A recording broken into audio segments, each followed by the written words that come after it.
morning.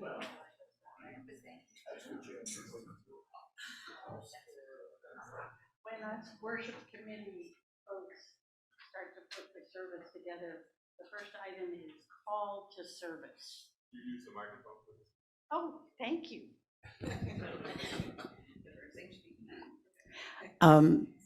Yeah, and I always feel like the Tibetan bowl that we ring is a wonderful way to center us in. But this week, I felt as if Thanksgiving pushed a button and we all are pivoting from this glorious fall that we've had. It's been such a glorious fall, but suddenly it's winter. So I thought I was grateful, and I'm trying to learn how to be more grateful to come to this community as we pivot from fall into winter and let our Tibetan bowl bring our whole selves into the service.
Welcome, good morning, members, friends, and visitors to the Unitarian Universalists of the Chester River, where our mission is to inspire, inform, and support all who seek spiritual and personal growth and a more equal and just community. We are glad you are here with us, whether it is in person or on Zoom. My name is Marilee Tausig. I'll be your lay leader, and Michael Casey, we are lucky enough again to have providing our music. And again, grateful to have Bob Clegg with us here, providing leadership. He's going to share a sermon that the title was the intriguing Go Ask Alice. But as he explained to me, Alice is an acronym for a category of people that Bob will talk to us about, the working poor. So I spent some time this week thinking about the working poor and realizing how little I do think about them. If you're attending via Zoom, please access our donate button on our website. And if you're visiting for the first time, we'll be happy if you will sign our guest book in the lobby. I have a couple announcements. I don't know where they're from, but Darlene tells me there are house plants in the nursery that you can just take on the way home. I have my eye on one already, so grab it before I get to it after service. I think they were from a funeral, I'm not sure. And Jane has asked, after the service, please be sure to buy your tickets. You did bring your $20, right? To our soup sampler supper and sale on December 8th at 5:30, $20. And now I'll ask Bob to lead you in reading the words for the lighting of our chalice while I do the lighting.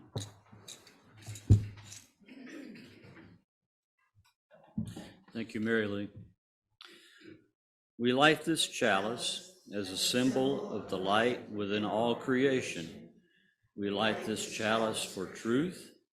May the search for truth be within us always. We light this chalice for love. May the love for others be shared in our hearts.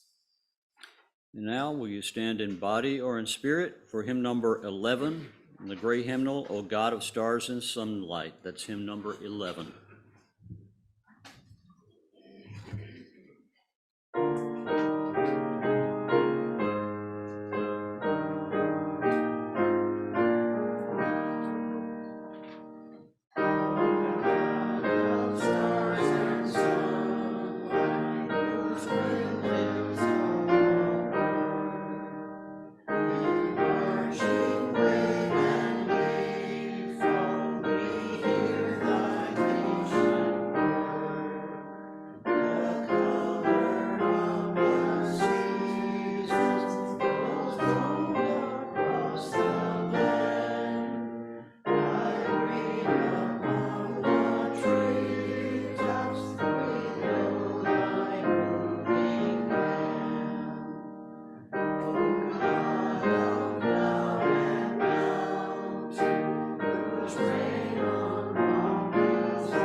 As I thought about the working poor, and I turned to a great resource, I don't know whether you know it, but we are folks on the worship committee that do the lay leading. We have a wonderful treasure of material from the Unitarian Universalists. And every time I get a gulp and say, oh, what am I going to do? And then I go in and there's a richness of material that we can pick from every week. It's a blessing.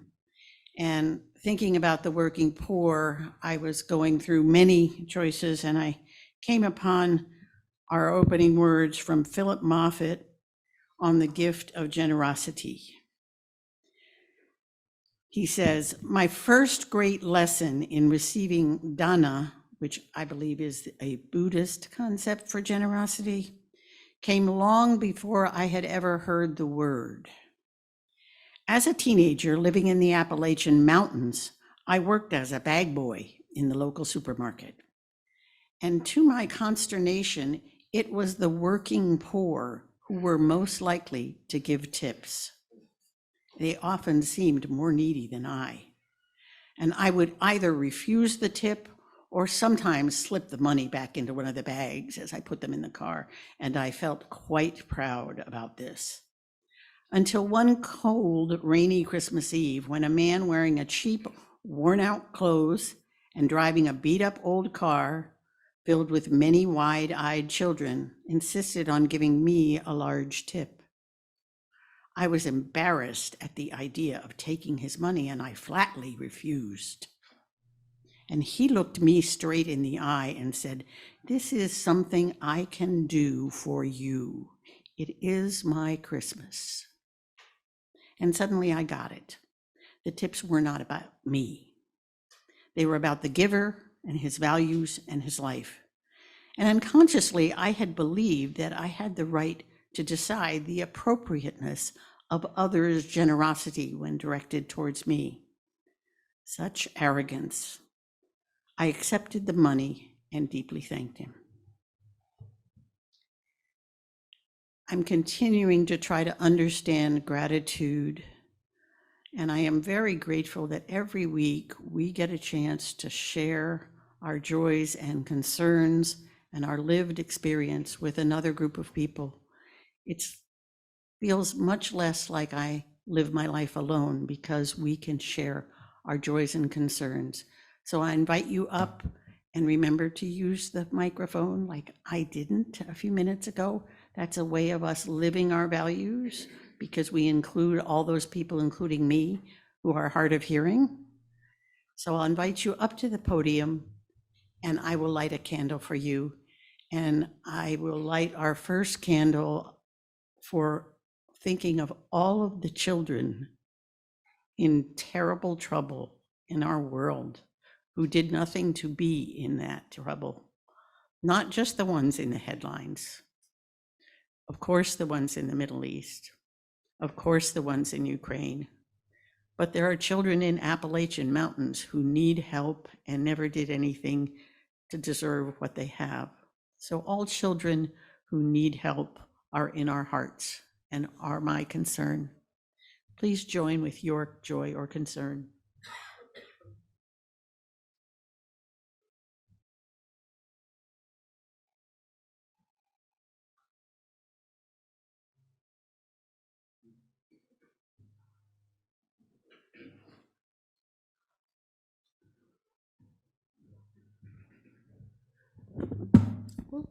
Well, I had a great joy a week ago, Sunday afternoon, at the Mainstay. Michael Casey performed, and for me, it just doesn't get better than that. His playing is proficient, his passion, he talked about the music he played. It was just a highlight of mine, and it will be for a long time. So a few of you were there as well. Yes.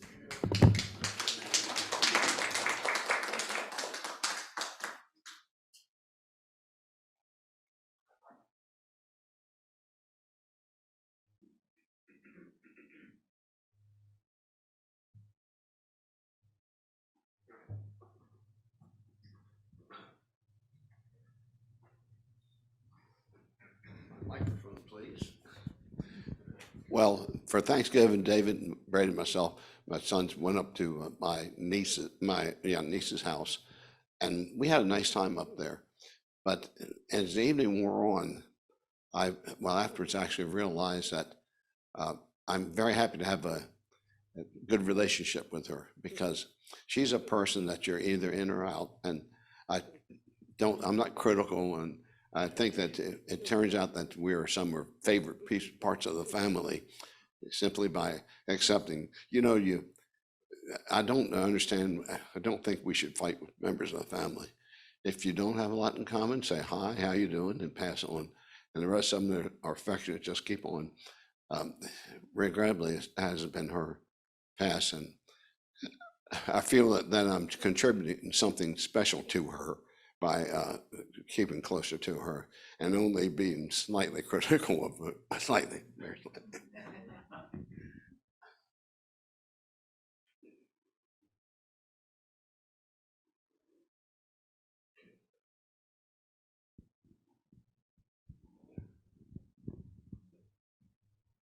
Thank you. Yeah, my Thanksgiving was, it was different, you know. A couple years back, I was cooking turkeys and hams for 14 people for a sit-down dinner. And yesterday, it was just me and my cat. And one of the ministries, thank God, they asked me if I wanted a Thanksgiving dinner. I didn't have anything. I said, sure, I'll take one. So, and it was a good dinner. And it was a peaceful Thanksgiving. And of course, I called all my family and wished them happy Thanksgiving. But, you know, not having that stress of trying to entertain 14 people, making sure everything gets done on time. You know what? I didn't miss that at all. And I was perfectly happy just having my dinner. And it was a good one. They don't cut corners on it. And so I had a peaceful Thanksgiving. Thank you. The whole church come over to your place next Thanksgiving. Yeah, just come in here with people. Just bring food. Yeah, just bring your finished food here. Goes right in the track. You know, no fuss, no fuss. As we learn to be grateful in surprising ways in this season, as we hold those surprises that have been shared and the ones maybe that weren't shared, let's have a moment of silence.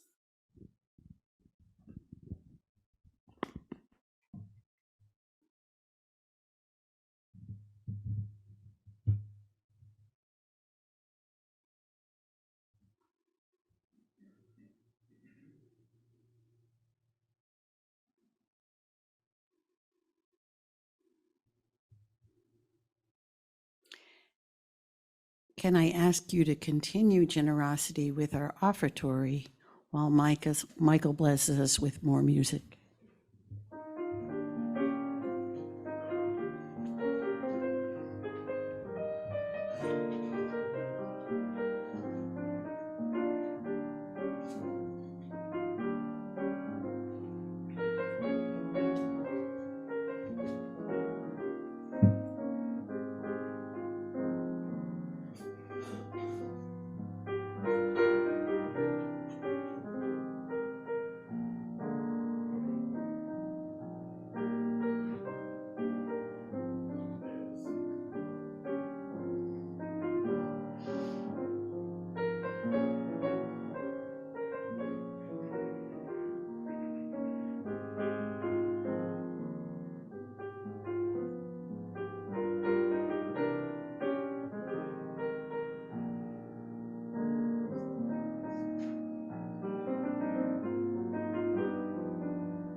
Thanks. If you would join me in a responsive reading, reading number 584 in your gray hymnal. These are from the writings of Martin Luther King Jr. I'll read the normal print, and if you will respond with reading in unison the italics. A network of mutuality. We are caught in an inescapable network of mutuality, tied in a single garment of destiny.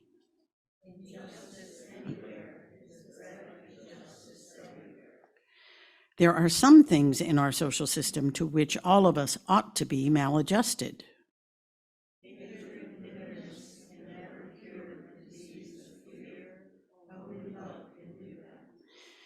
We must evolve for all human conflict a method which rejects revenge, aggression, and retaliation.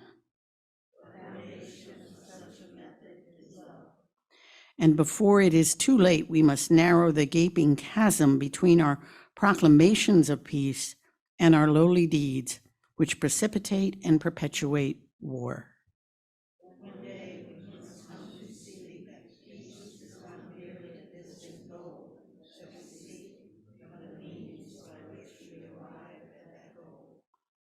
We must pursue peaceful ends through peaceful means.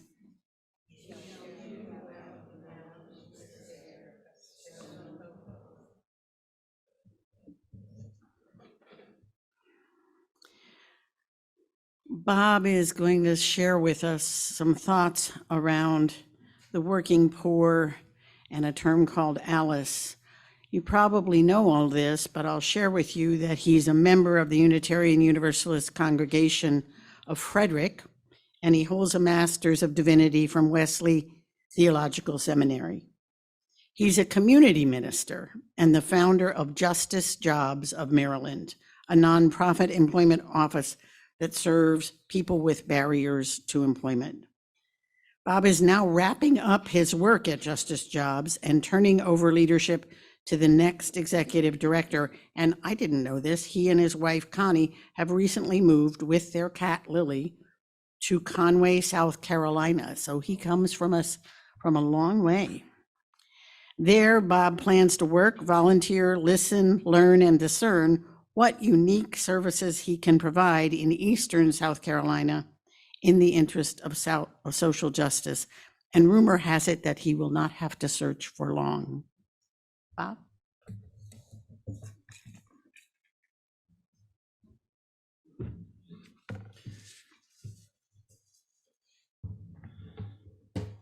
Thank you, Mary Lee.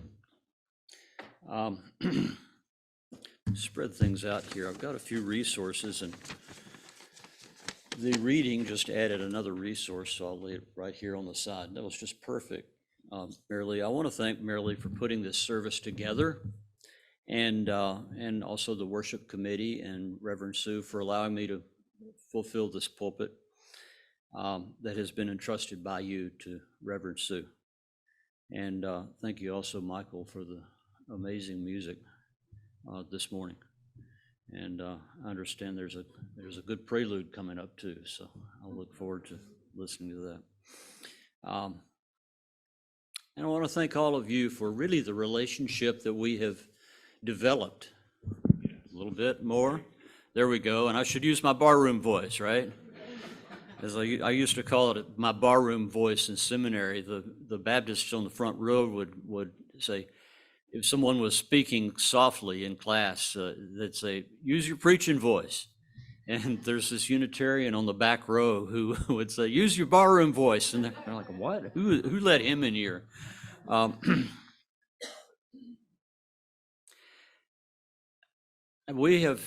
feel that there is a relationship that has developed here over the past 6 or 8 years that I've been coming out here. Or coming from out there, and I really have enjoyed serving with you, and look forward to doing so again in January for what will likely be the last time. I'm couch surfing now in Frederick with friends who. So right now I'm technically homeless in Frederick, serving a lot of the homeless population. But Connie and I have sold in Frederick, and she and the cat are living in South Carolina. I've been there more than not lately, but I'm up here for off and on for several more weeks to wrap up the work at Justice Jobs. And it's been a real blessing to actually bring something, create something with the help of so many people, and then have it continue on after I'm gone. My dad used to say, as a Baptist minister, they will program you to death, right? And he said the success of a program is what happens to it after the founder is gone. And I'm pleased that at least for now, Justice Jobs, with Justice Jobs, the work is continuing. On my way in this morning, speaking of hope, which Dr. King referred to there at the end of his piece, The Network of Mutuality. He says, "We shall hew out of the mountain of despair a stone of hope." And I was kind of perplexed as I rode in the last few streets and looked over, and there's the church down there with the parking lot full, and then I rode by the Presbyterians, and they're not doing too bad. We're doing pretty good here too for a Unitarian church, but it just crossed me. Why are they just reeling them in down there, and we're not? And it's not something for us to belabor. I think it really has to do with the hanging I saw on the church out on the main drag there that said hope. They're selling hope. And what kind of hope are they selling? What they're selling is a kind of hope that I can't go for, a hope in a metaphysical resolution for everything that I've ever done that I felt guilty about. And that's, for me, that's not an issue. Well, I've paused, so I've got to say it. And I hope I don't offend anyone by saying this, but Patti Smith has a great line that works for me and for a lot of Unitarians, not for all of them, I'll say that. But the godmother of punk had a great line. She said, she started off her version of Gloria, which is the best version ever, Glori. She started that off with the line, "Jesus died for somebody's sins, but not mine." And I'm sorry, but no, I'm not sorry. That's just how I feel about it, right? I can't go for that sale of hope. But we are our own hope as Unitarian Universalists, and that imbues upon us a responsibility to bring the hope to people who need it in this world. And the difference between the hope that someone is selling for an afterlife as opposed to the hope for our own world, I think that comes out in James Luther Adams' reformulation of his definition of faith. He grew up in a very fundamentalist home. The children in Western Washington, in his family, were herded into the basement when a dust storm would come up, and they were often told by their father that they better get right with God because they may not wake up in the morning. Little kids, and he didn't last long after he left the house as a fundamentalist, and he became a Unitarian. He almost got thrown out of the University of Chicago for his newsletter. And he eventually dedicated himself to reformulating liberal theology as a theology with depth and weight, something that had depth to the theological thinking. And one of the things he did was reformulated Hebrews 11:1, which says something like, "Hope is the certainty in things not yet seen." And that I never could quite, as a scientist in my head, could never quite, how am I supposed to be certain if I haven't seen it or measured it? And he reformulated that as faith. The definition of faith is the certainty that we have everything we need to solve all our problems together. Faith is the certainty that we have everything we need to solve all our problems together. And to me, that is when I turned the corner and came into this parking lot, I felt at home, because I agree with the people who are here on the method that we are responsible for our own world that God may or may not have put us in. And if we are our own hope, and if that's our kind of faith, then the question becomes, hope about what? And right now I'm preaching. In a moment I'll go to teaching about Alice, and we'll get there. But right now I want to go back to the book that is taught in some of the buildings nearby, and that is also part of our fourth source. And we need not forget that the Jewish and Christian scriptures are part of our fourth source. They're not just part of our cultural heritage and our history, but they're as valid a resource. Sometimes they may tell us what not to do, but they're as valid a resource for us for moral and ethical living as the Tao Te Ching, which is my personal favorite, or the Bhagavad Gita, or what's the one that the Sufi guy wrote, Rubaiyat of Omar Khayyam? God, I love that one. He's so funny. But these are all guides for ethical living. And there's something in the book of Amos, in the Hebrew Bible, that I love. I just love Amos's guts. Amos left his job as a sheep herder, fairly prosperous sheep herder in the southern kingdom, went to the northern kingdom where there were some funny things going on. And he began to preach, and he said, and he was speaking to the rich people, to the filthy rich, to the 1% or the 0.1%. What had happened there in 850 BC or so was that the rich had run the small farmers off their lands through taxes. They were living out in the woods, the small farmers were. They were homeless. They were living in tents out in the woods and going back onto their former farms, which had been turned into plantations, vineyards and other crops. And they were going back onto those farms to share crop for 1 part in 10 of what they could produce. And Amos says, God doesn't like that, and I don't like it either, and I'm going to tell you why. And he says, there are those of you, the rich, who hate the one who upholds justice in court and who detests the one who tells the truth. He says, you levy a straw tax on the poor and impose a tax on their grain. So a straw tax being a tax on a 90% tax on what they could gather. Therefore, though you have built mansions out of hewn stone, and you know who hewed that stone, right? It's not an easy job. It was not the rich people who hewed it. He says, you will not live in those mansions. Though you have planted lush vineyards, you will not drink their wine, for I know how many are your offenses and how great your sins. There are those who oppress the innocent and take bribes and deprive the poor of justice in the courts. And he's talking to the rich people, and he's saying, this isn't, God's going to smite you, or whatever his understanding was. What he was saying was the Assyrians are a rising power in the north. And you have them down here on these diplomatic missions, and you show them all of your silver in the temple at Bethel, and try to impress them with how great you are. And they're looking at it, making a ledger of what they're going to get when they come down here with their armies, which ended up happening about 100 years later. It didn't take ESP for Amos the prophet to know what was going to happen.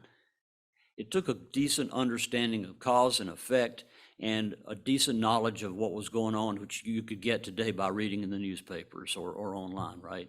He was up on current events, and he could see what was going to happen. He was not so much a prophet in the foretelling aspect, which is not the true meaning of a prophet. A prophet is one who speaks truth to power, and he was speaking truth to power at the risk of his own life there. And so he said these things, and then he came to verse 21 in chapter 5, and he says, God is talking now. God is saying, I despise your religious festivals. Your assemblies are a stench to me. Even though you bring me burnt offerings and grain offerings, I will not accept them. Though you bring choice fellowship offerings, I will have no regard for them. Away with the noise of your songs. I will not listen to the music of your harps. He says, but, does this sound familiar? He says, but let justice roll down like waters and righteousness like a running stream. That's where that comes from, that Dr. King used to preach all the time. Let justice roll down like water, righteousness like a running stream. That's what Amos's God wants. from its people, not the fancy schmancy noise of your songs and burnt offerings and grain offerings and so on. But let justice between each other, between you, roll down like water. Take care of each other and look out for each other. So that's the kind of hope I think that Dr. King was referring to. In the context of his life. That was a recurring thread. Let justice roll down. Hew out of the mountain of despair a stone of hope. That was the hope in the justice that we offer to each other. To the justice, the righteousness being not a piety righteousness, not a holiness, right, but a fairness. What's fair? What's right? That's what's just. Enough preaching. Let's shift gears to I'd like to show you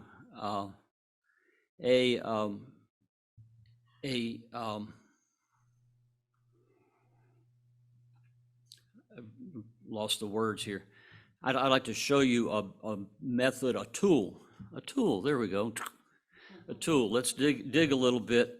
A tool for sharing justice and for discussing what's really going on and addressing the part and raising awareness of the problem of injustice, of economic injustice in our community. As executive director and founder of Justice Jobs, I picked economic justice really as a problem to work on for the rest of my life. It will evolve into something else, I'm sure, in that area.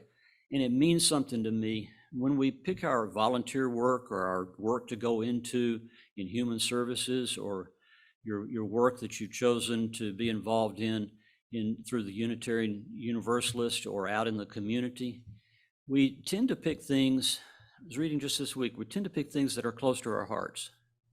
And I picked economic justice because it's close to my heart, because I was homeless in my 20s for a few years, and some people helped me along out of that, much in a way analogous to how we help people out of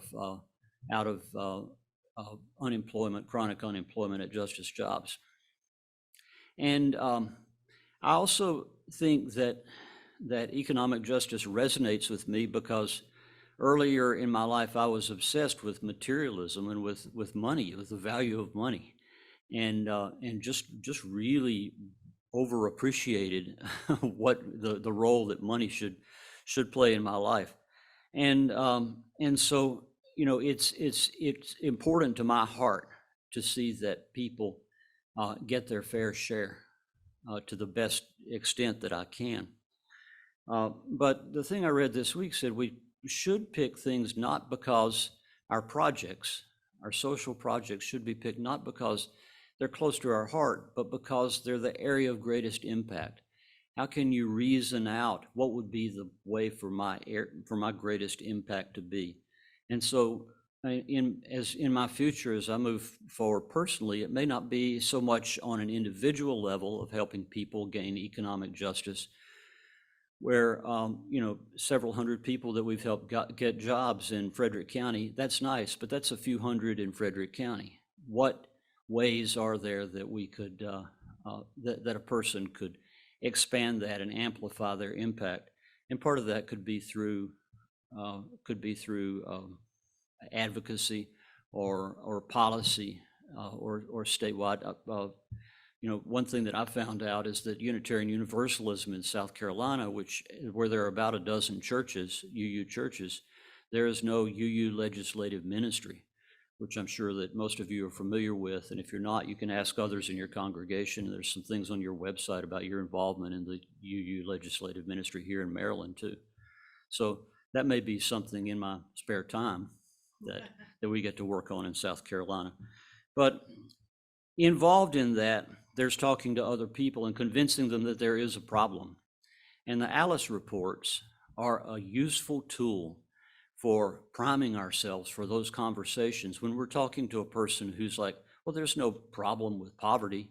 People in poverty, they want to be there, or they just they don't get it. They need to pull themselves up by their bootstraps. I've had employers say to me, if I were unemployed, I would be out banging the streets for any kind of a job that pays just anything so I could start out by working myself up from my own bootstraps. And I'm here to tell you, and the Alice reports are here to tell us that that just ain't so.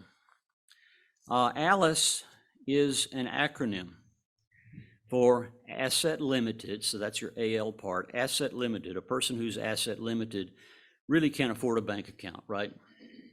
Or a savings account. Probably don't own their own home. They have limited assets, very limited assets. Income constrained, so that's the IC of Alice. Income constrained means they're not making enough to pay their bills or provide for the basic necessities. And so after working a 40-hour week, they need to go out and do something else to make ends meet. Spend agency time for services or have a side gig or a side hustle or whatever. I can see how so many poor people who are poor, run afoul of the law. Many of them are just working to make ends meet for themselves and other people.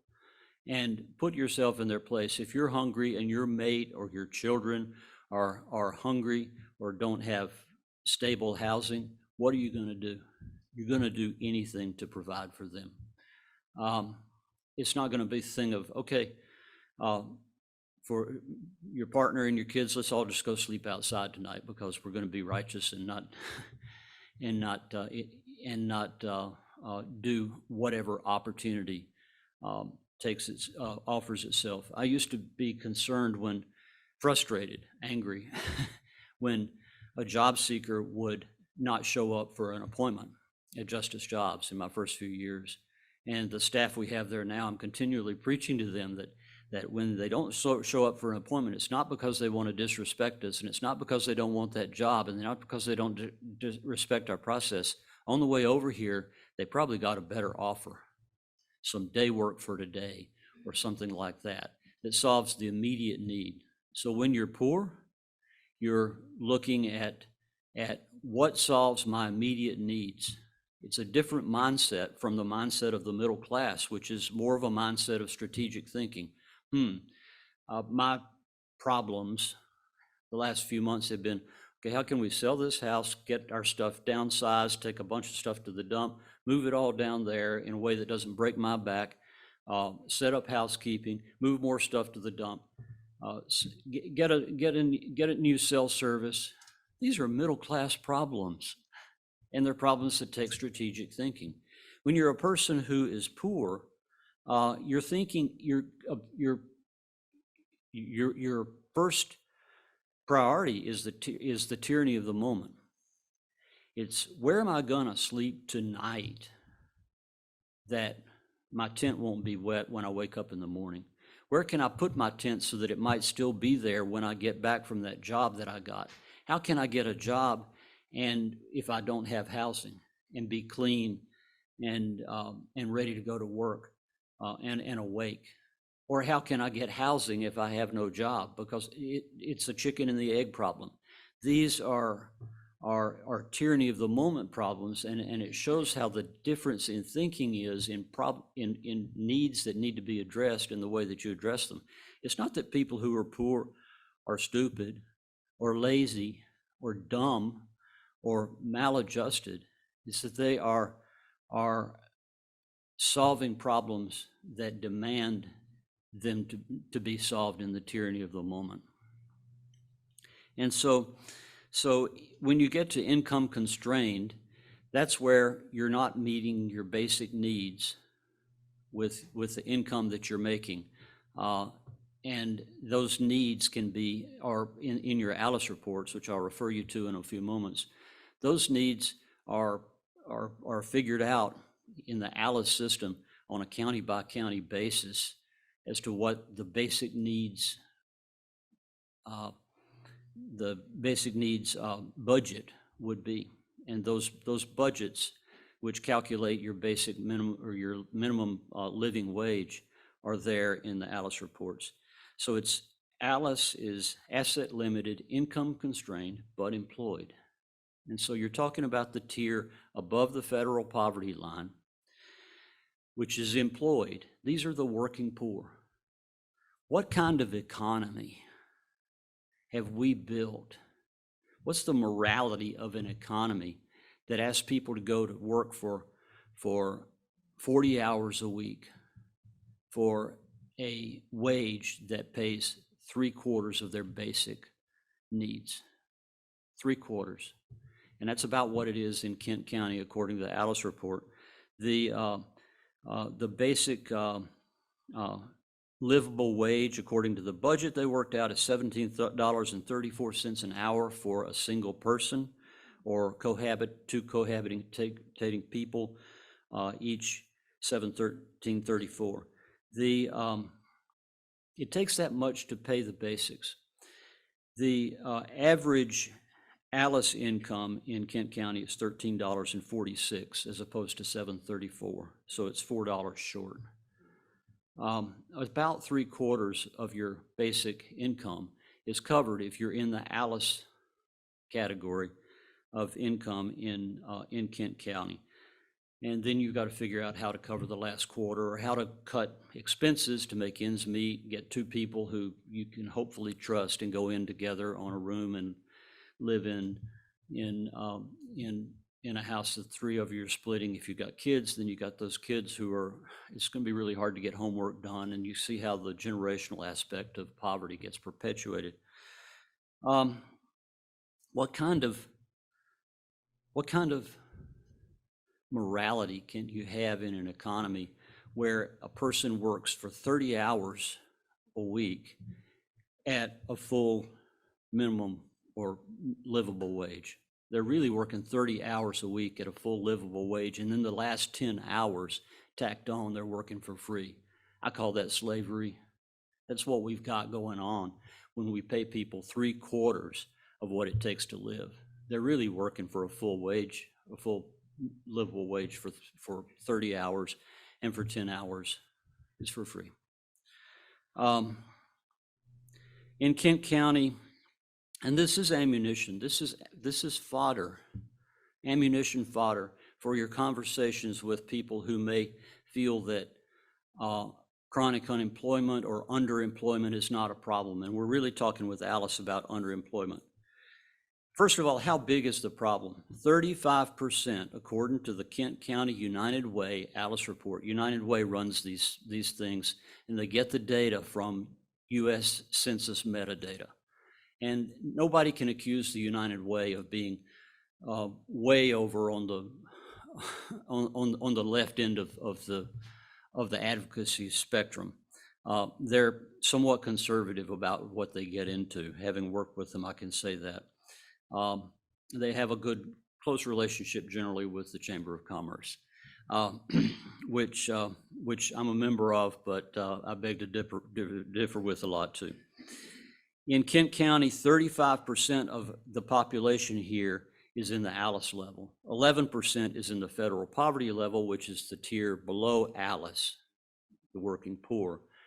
So that makes 46% of our population here in Kent County is Alice or below. More than 1 out of 3 residents are in the working poor or the Alice level. 45% of single or cohabitating persons are in the Alice level. 50% of single dads with kids are in the Alice level. 88% of single moms with kids. You see the gender disparity here. 50% of single parent households headed by dad. 88%, 8 out of 9, are moms with kids. 68% of people under 25, adults under 25, are in Alice, and it dips in the middle years and then goes back up, and a lot of seniors slide back into Alice level, so that 48%, nearly half, right at half, of the seniors are in the Alice level. It's been phrased, and it's phrased in the Alice report, and the Alice report is available online. I'll read this to you because it's a long report, and it's worth taking a look at if you're interested in these things. And I want to read you the, I'll not bore you with any more statistics because I know those can make your head swim, but that's why I had to read them. But the report is at unitedforalice.org. United, the number 4, and then ALICE. It's not case sensitive, although ALICE is an acronym. unitedforalice.org / and all one word, Alice Cross Currents. And I had difficulty finding the Alice report on the United Way of Kent County website, but it is there, and it's under that unitedforalice.org / United Cross Currents, and I'll have this after the service if you didn't get it all down. There's a lot more to it than that. Lots of graphs and charts and pictures on the back of each one to be used as evidence against us in court, as Arlo Guthrie would say.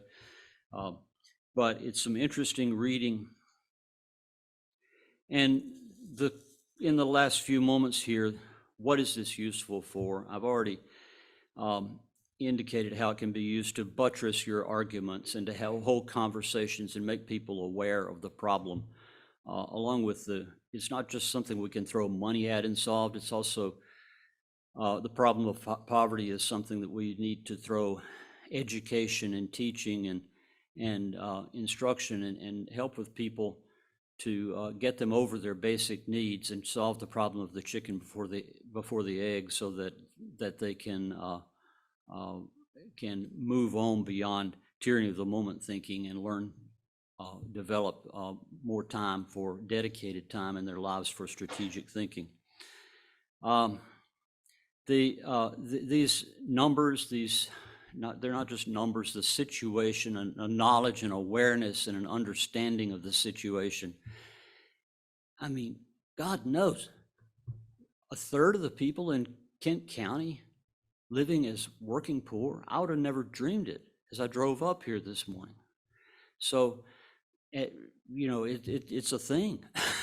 It's a thing. And if we become aware and literate about it and able to converse about it, then that can help inspire action and generate innovative solutions. And some of those innovative solutions start with United Way or with people they know.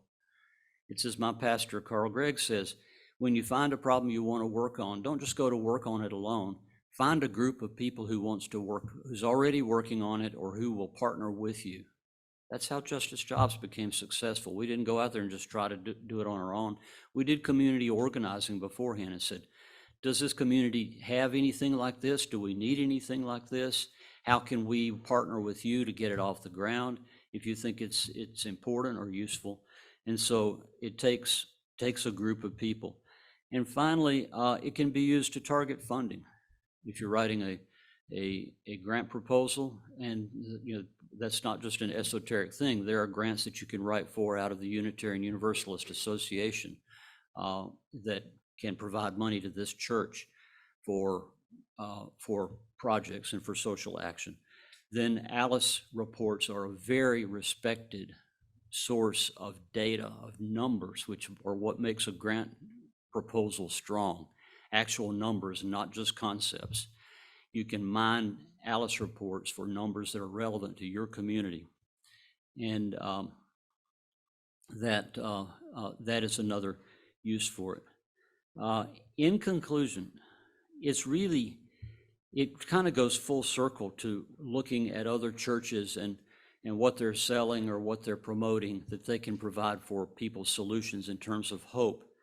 And some of the other values that those churches espouse, which we may not espouse by name so much, but we're all about. And one of those is family values. This is all about family values, real family values that matter. How many children are a part of those Alice families that go to bed hungry at night or who don't have reliable sources of food on the weekend? These are family values that we're talking about, real family values buttressed by data and real world scientific approach that's used to put together these reports. And so we're talking to people, we can talk to people really in their own language. It's about perhaps by co-opting that language and showing you how this approach, these data are really relevant to the problem of hope in this world, as well as in a world that may be yet to come. That's enough from me. I would like to hear from you. Any response? Do we have time for a congregational response? So I'm going to turn the service back over to Mary Lee, and I thank you for your ears. Testing. I'm looking forward to it, but hold on just a second. I was, as Bob was finishing off, I was looking at our order of service and realizing what a resource we have for, with his inspirational words about the working poor. Next Sunday, December 3rd, if you remember, Linda and Lynn have organized, we will be taking tags for gifts for a poor family that for our holiday. So there's a way to concretely respond to a family here locally next Sunday. So that's a way to do something with these words.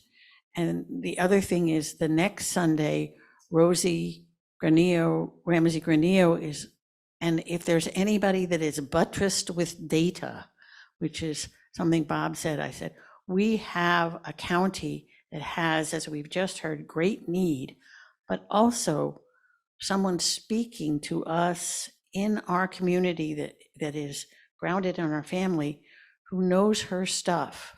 So wouldn't it be great if we use this sermon as a percolation for how we can be of active help to working poor here in the county? And now I'll shut up.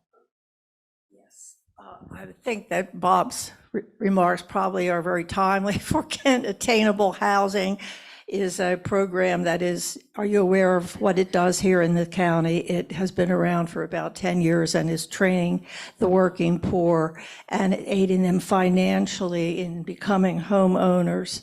And Rebuilding Together is very active here, and we'll probably all have gotten, like I have, a year-end solicitation from those organizations. So if we needed any more motivation to give generously, I'm sure that we got it, but it's really quite, I feel there are some very effective groups who've made those two in particular have made a big impact on the situation, or are doing so in Kent County. I don't know who has said it, that said, if you want to go fast, go alone, and if you want to go far, go with other people. And we have other people that we can make a longer term effort.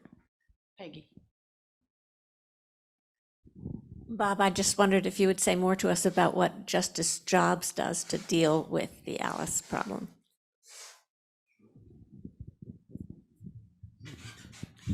Thank you. That's a good question. We have a caseworker who came to us in 2020 when she was unemployed and depressed, and so she decided she was just going to go out and do casework in the community for free.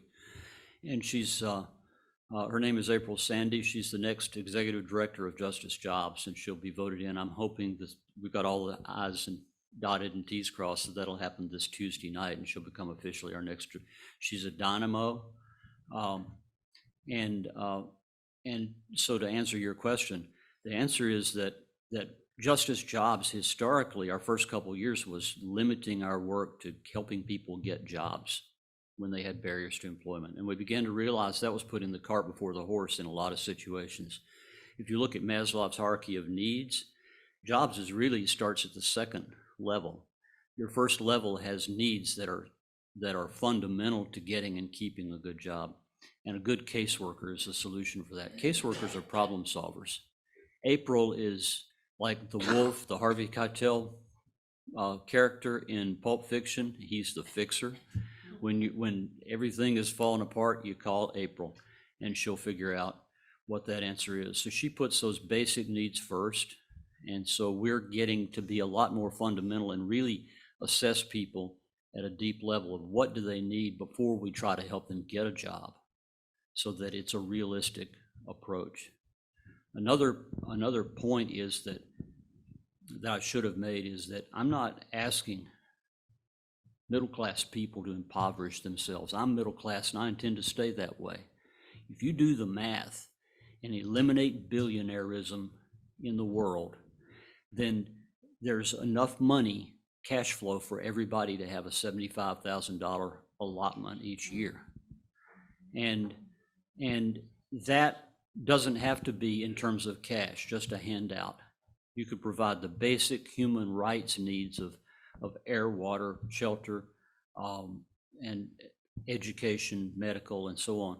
Provide those basic needs for about $30,000. And if somebody wants extra, then they can go out and get education and train for a job and provide them the services for that. So I'm not asking middle-class people to give up your homes and become poor so that poor people can become middle class. The problems are systemic, and that's what takes a broader effort. I'll shut up now. I'll try. We have time for one or two more comments?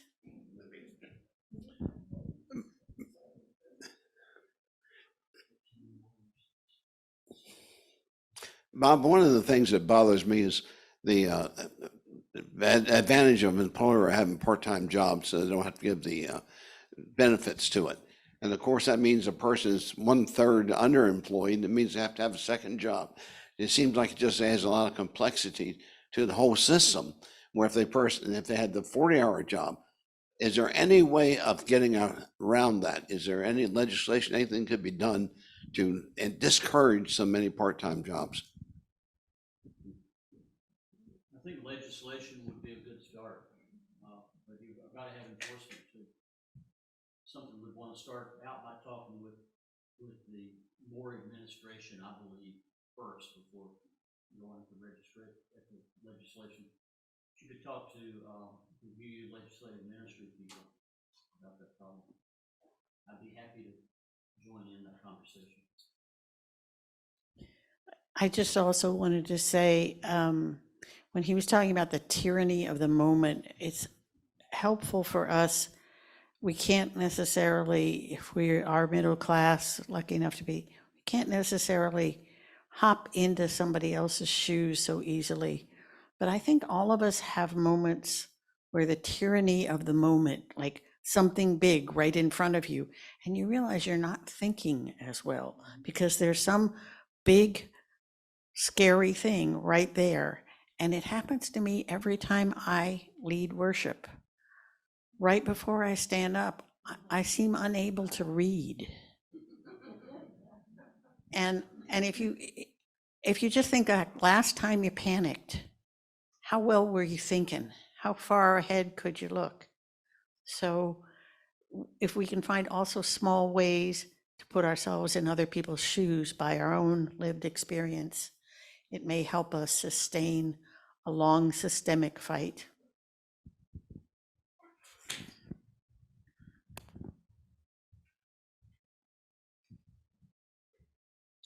Think of questions to ask Rosie in 2 weeks. She'll kill me. But. I asked her this morning what she was going to talk about, if she knew what she was going to talk about. She said yes, and then that was it. So. Spoken like a wise adult child to a nosy activist parent. Will you join me, rising in body and spirit, for hymn number 21, For the Beauty of the Earth?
Yeah, let's do one. One more.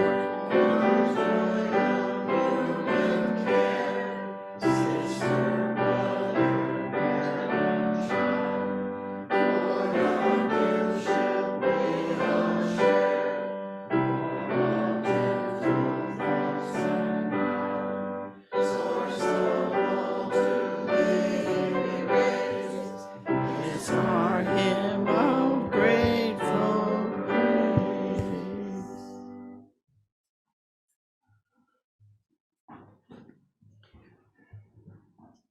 Bob will lead the extinguishing of chalice words, then we will sing our benediction, and then we will sit and listen to Michael's music again as our postlude. But I'll close with these words from the poet Donna Markova. May you let loving unfurl you and give you away. May you pass life forward, so that that which comes from those before you and that which grows in those next to you goes on to those who will follow you.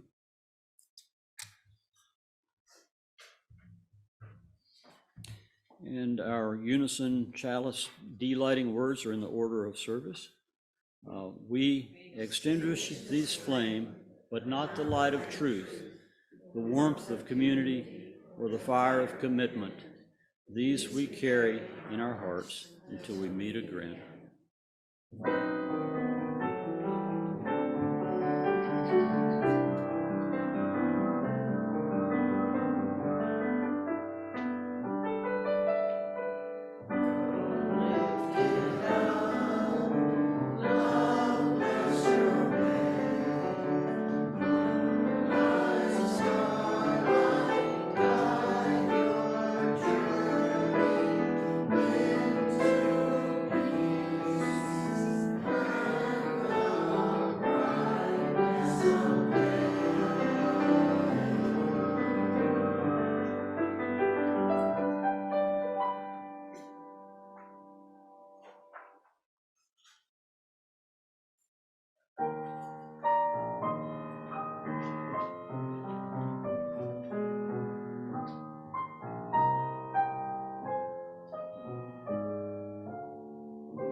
Have a great week.